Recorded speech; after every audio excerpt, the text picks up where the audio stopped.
एक suspended insurgency group UKLF united Kuki liberation front का chairman SS Haokip legal बयान में एफिडेविट में यह बात कहता है कि भाजपा ने 2017 और 2019 के निर्वाचन में एक उग्रपंथी संगठन का उन्होंने सहयोग लिया। एक लीगल एफिडेविट में यह बात है। यह है इनका राष्ट्रवाद, यह है इनका राष्ट्रवाद, जो राष्ट्रवाद देश की अखंडता को आज सत्य के दांव पे आज भूल चुका है।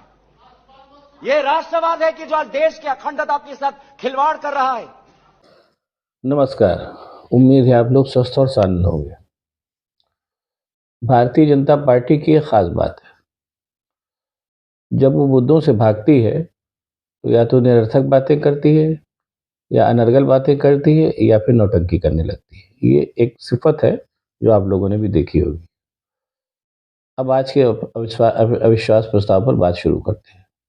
सबसे बड़ी बात इस अविश्वास प्रस्ताव को लेकर के जो सबसे दुखद बात है वो ये है कि मणिपुर के मामले में विपक्ष को ये अविश्वास प्रस्ताव लाना पड़ा। ये बहुत ही दुखद बात है।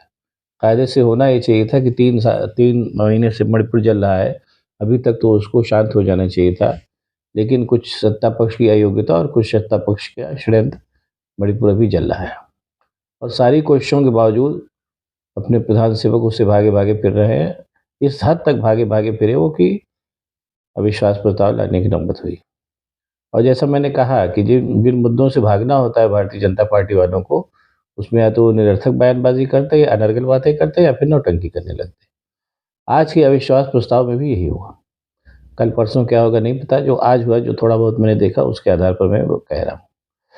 शुरुआत हुई गौरव गोगोई से, जो बोले बहुत अच्छा बोले। मणिपुर के मामले को बहुत विस्तार से उन्होंने उठाया, आप लोगों ने भी देखा होगा।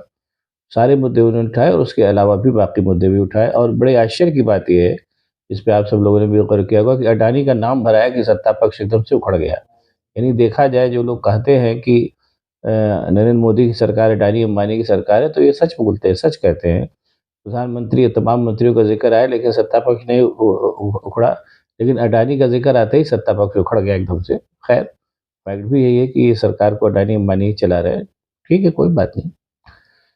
बहस की शुरुआत जब हुई तो उसके बाद फिर ये मुद्दा उठा कि गौरव गोगोई ने बहुत अच्छा बोला, इसमें कोई शक नहीं है। मणिपुर के मामले को जितने विस्तार से, जितने सारे मतलब पूरे पूरे पूरे परिप्रेक्ष्य में उन्होंने उठाया, वो बहुत काबिल तारीफ था। ये फैक्ट है। अब जैसा मैंने बताया कि जब भाजपा वाले भागते हैं तो उनका ये हरकत शुरू हो जाती है। अब उन्होंने कहा कि क्या नाम है, संसदीय कार्य मंत्री ने कहा कि भाई हमको तो पता था कि आज शुरुआत राहुल गांधी करेंगे, और गौरव गोगोई बोलने लगे। अब भाई एक बड़ी बेसिक सी बात है कि जिसको बोलना है वो चाहे जिसको बुलवावे या ना बुलवावे, उसमें कोई चर्चा होने वाली बात ही नहीं है। लेकिन बहरहाल, जैसे मैंने बताया कि भाजपा को अनर्गल बोलने में, निरर्थक बातें करने में और नौटंकी करना ही आता है, तो यही हुआ। राहुल गांधी क्यों नहीं बोले, इस पर अच्छी खासी नौटंकी आज हुई।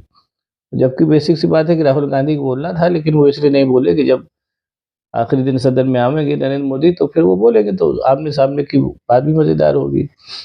ये कुल मिला के मामला था। लेकिन इस मुद्दे पे भाजपा वालों ने बहुत समय तक निरर्थक बात की और तमाम बातें हुई। गौरव गोगोई के जवाब में निशिकांत दुबे है, उन्होंने फिर वही, जैसे मैंने कहा कि नौटंकी करना उनकी आदत है। उन्होंने कहा कि वो बेटे को सेट करना चाहती है सोनिया गांधी, और दामाद को भेंट करना चाहती, इस तरीके की बातें की।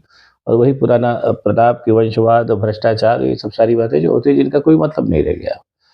एक जिन मणिपुर के माध्यम से जिन मामलों को मणिपुर की मतलब में जो भारतीय जनता पार्टी की क्या फेल्योर रहा, और भी तमाम मुद्दों पर जैसा फेल्योर रहा, कल मैंने अपने वीडियो में बताया भी, आप लोगों ने उसको देखिएगा।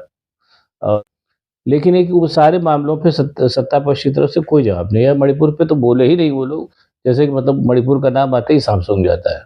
और वही सारी पुरानी बातें उठाई कि वो नरेंद्र मोदी वो जो है गरीब के बेटे के खिलाफ विश्वास प्रस्ताव आया है।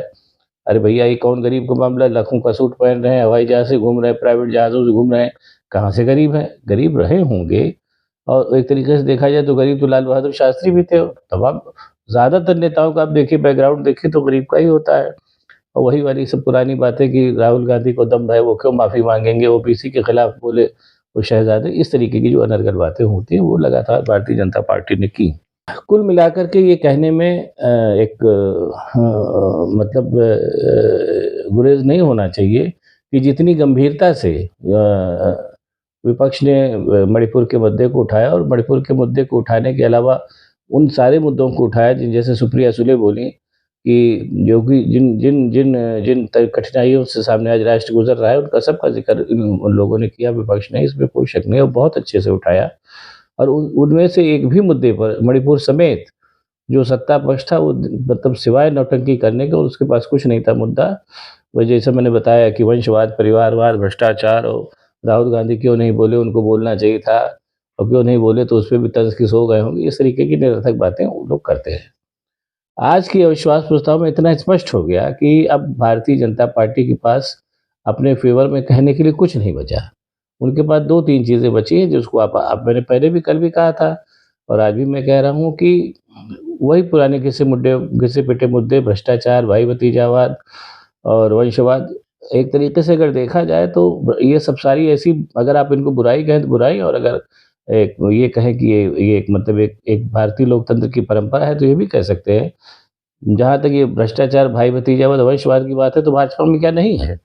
बीसों नाम गिना दीजिए जो जिसमें सारे भाजपा के लोग तीसरी जनरेशन में अपना यहाँ पे राजनीति में लगे हुए हैं। तो सीधी सी बात है कि मुद्दों से भटकाने के लिए, जैसा मैंने कहा कि निरर्थक बातें, अनर्गल बातें और नौटंकी, वो आज भी सदन में यही हुआ। अविश्वास प्रस्ताव पर, मणिपुर जैसे गंभीर मामलों पर जहाँ विपक्ष के वक्ताओं ने बहुत अच्छा बोला, वहीं पर अपने क्या नाम है जो आज जिनको बोलने की ज़िम्मेदारी की थी, निशिकांत दुबे और भी तमाम सब लोग बोले। भाजपा ने इसके मामले पर सिर्फ नौटंकी की और कुछ नहीं किया। अब आज की बात तो हो ही गई, बाकी देखिए दोनों दिन, कल और परसों भी क्या होता है।